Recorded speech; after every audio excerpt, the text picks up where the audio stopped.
Às 8h30, às 8h30 da manhã. Enfim, né? Já citamos hoje, Cavaleiro, e agora vamos ouvir um pouquinho de Atitude 67. Bom, então, olha só, a gente estava falando das denominadas entidades do terceiro setor, e nós vimos que o terceiro setor, ele é composto... Está todo mundo comigo aí, né, gente? Todo mundo me ouvindo aí?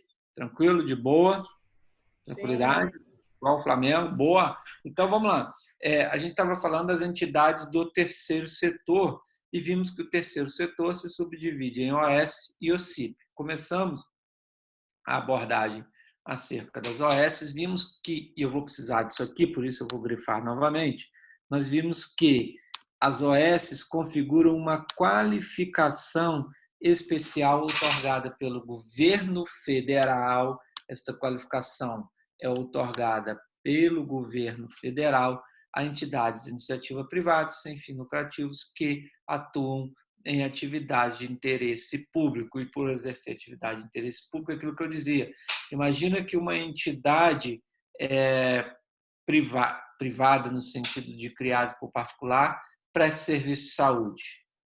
Aí o Estado vira para ela assim: olha aí, você é entidade aqui de Itaperuna, você presta serviço de saúde. Cabia a mim, União, prestar esse serviço. Mas como você já está fazendo uma atividade de interesse público, eu vou celebrar um convênio com você, nós vamos mostrar agora que é um contrato de gestão, né? Vou repassar uma verba para você fazer isso. Então, é como se o Estado tivesse permitindo ou concedendo a prestação, o exercício daquela atividade de interesse público para essa entidade privada sem fins lucrativos. Ok? Então, vejam bem, nós grifamos ali atrás que a OS é uma qualificação outorgada pelo governo federal. Então, essa qualificação, a titulação desta entidade privada para que ela receba a qualificação de OS será formalizada por meio de um contrato de gestão. O contrato de gestão vai ser submetido ao ministro de Estado ou autoridade supervisora da área de atuação. Então, se a entidade atua na área de saúde, vai ser submetido esse contrato de gestão ao Ministério da Saúde, certo? Se atua na área de desenvolvimento, de proteção ao meio ambiente, o contrato de gestão vai ser submetido ao Ministério lá do Meio Ambiente. Então, o que é esse contrato de gestão? É uma parceria entre a administração pública e a iniciativa privada, para que a iniciativa privada possa, olha o que a gente falou, cooperar com o Estado. E muito importante, gente, isso aqui cai na OAB, na tarde de OAB direto. A decisão da outorga da qualificação de OS, ela é discricionária. Isto é, uma entidade pode preencher os requisitos e a União celebrar o contrato de gestão com ela, e outra entidade pode também preencher os requisitos e a União entender que não é hora de celebrar o contrato de gestão com essa outra entidade. Portanto, a outorga da qualificação como organização social é uma decisão discricionária, isto é, as entidades que preenchem os requisitos possuem mera expectativa de direito à qualificação. Não quer dizer que a entidade preenche os requisitos que ela terá direito subjetivo à celebração do contrato de gestão.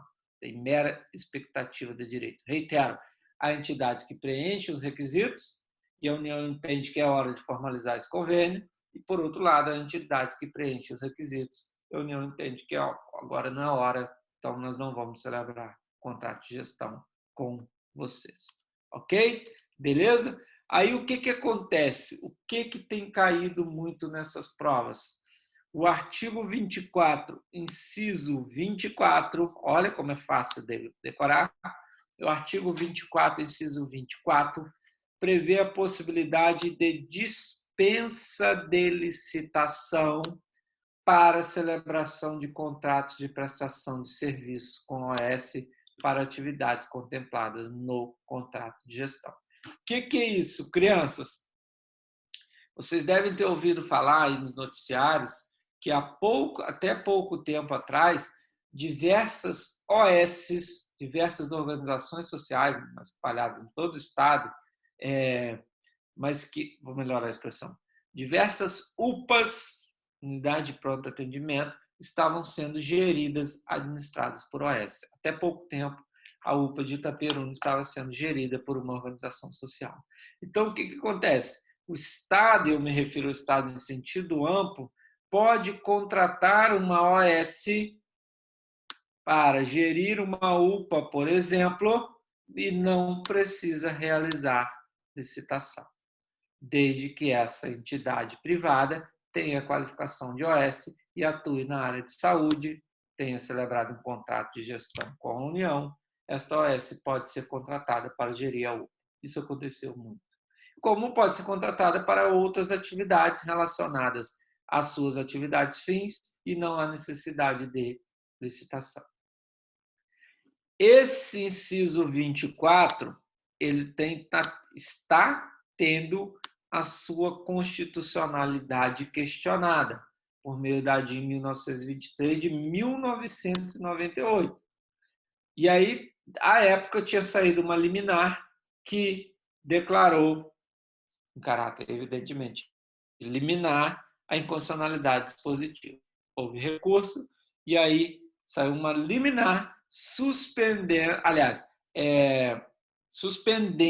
a eficácia daquela que havia suspendido a eficácia. Ou seja, a liminar que suspendia a eficácia do inciso 24 foi cassada. Portanto, hoje, o inciso 24 do artigo 24 continua sendo aplicado. E, portanto, ainda que pendente de julgamento desta ADIM aqui, o que acontece? A OS pode celebrar contratos com poder público com dispensa de licitação. Então, preste atenção aqui comigo. Você precisa decorar esse conceito? Lógico que não. Mas eu quero que você entenda esse conceito para que não parem dúvidas. Olha, o que vem a ser uma OS? OS é uma pessoa jurídica de direito privado, isso é importante, sem fins lucrativos, que pode receber do poder público através de contrato de gestão, nós falamos verbas, bens públicos, empréstimo de pessoal, isenção fiscal, com dispensa de licitação, bem como cessão de servidores públicos, já falei, para o cumprimento de suas metas. Então, olha só, tanto associações privadas quanto fundações privadas ou outras entidades da sociedade civil podem celebrar com o Poder Público Federal um contrato de gestão e receber a qualificação de OS. E neste contrato de gestão, crianças, deixa eu mudar a cor aqui em homenagem ao meu amigo Gustavo, tricolor, né? Tricolor corintiano roxo, né? Gustavo, corintiano roxo, ó, corintiano roxo, no contrato desse, não roxo, são lilás, né, Gustavo? Então, no contrato de gestão, são estabelecidas as metas a serem alcançadas por essas entidades aqui. E aí, lá no contrato estão estabelecidas as metas. A União diz, eu vou te passar tanto de verba pública por mês para que você atinja essas metas lá na UPA, por exemplo. Ok? E aí, o que acontece?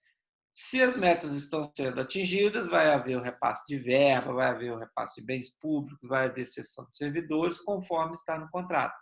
Agora, muito cuidado, se essas metas não estiverem sendo cumpridas, pode haver a desqualificação, também conhecida, meus amigos, como vascainilização. Por que vascainilização? Porque aconteceu o quê? Desqualificar. Vasco da Gama, desqualificado. Então, mostrem isso para o professor Bruno Kluder, que ele vai me matar, mas enfim. Né? O que acontece? As metas estão estabelecidas lá no contrato de gestão, onde o Poder Executivo vai lá, ó, se você cumprir essas metas, você vai vir para a entidade e fala assim, eu já recebi a qualificação de OS. E eu vou repassar, por exemplo, verba pública para você. E aí o que acontece? Se a entidade não está atendendo essas metas, ela vai receber, vai perder aquela qualificação que lhe fora atribuída. Olha aqui, ó, cartão vermelho para ela. É claro, gente, que a desqualificação da entidade como OS depende de, cadê você?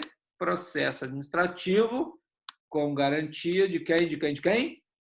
Do contraditório da ampla defesa. Por exemplo, a gente poderia alegar, a entidade poderia alegar agora que não está cumprindo as metas em razão da pandemia, né? Em razão da pandemia, que está impossibilitando. E aí, exercendo contraditório, mas em contrapartida está exercendo outras atividades inerentes ao combate ao coronavírus, por exemplo. Ok? Beleza? Tranquilidade? Feitas essas considerações, nós podemos, já partindo para o final, falar das OCIPs. Estão comigo? Estão dormindo? O que são OCIPs? Em primeiro lugar, que você precisa saber, são as organizações da sociedade civil de interesse público, está abreviado aqui, OCIP, são regidas pela Lei 9.790 de 99 e o decreto que a regulamenta, que é o Decreto 3.100 de 1999. O que são OCIPs? Também são pessoas jurídicas de direito privado, também sem fins lucrativos, instituídas por particulares, instituídas pela sociedade civil, para desempenhar serviços não exclusivos do Estado, com fiscalização do poder público. E olha a grande diferença que você precisa saber na prova, que esta esta parceria ela vai se formalizar por meio de um documento denominado termo de parceria. Então, já comece a colocar em sua mente. A qualificação de OS vai se dar por meio de, vou abreviar aqui por causa da nossa letra linda, né? A qualificação de OS vai se dar por meio de contrato de, começa com G e termina com estão. Muito bem. Contrato de gestão. E contrato de gestão. Olha que letra linda, Magavi, carambola. Carambola, né? Olha que xingamento mais simpático, né? Enfim, a OS vai se dar por meio de contrato de gestão, a qualificação. Agora, quando uma entidade recebe a qualificação de OCIP, eu não vou escrever, não. Vou trazer para cá para facilitar. Ó. Por meio de termo de parceria. Então, preste atenção aqui. Exemplo, uma ONG, uma organização não governamental, que celebra um termo de parceria com o poder público federal, vai receber o certificado de OCIP. Então, preste muita atenção. Essa distinção aqui cai nas provas direto. A outorga, OCIP também é uma qualificação. Ó.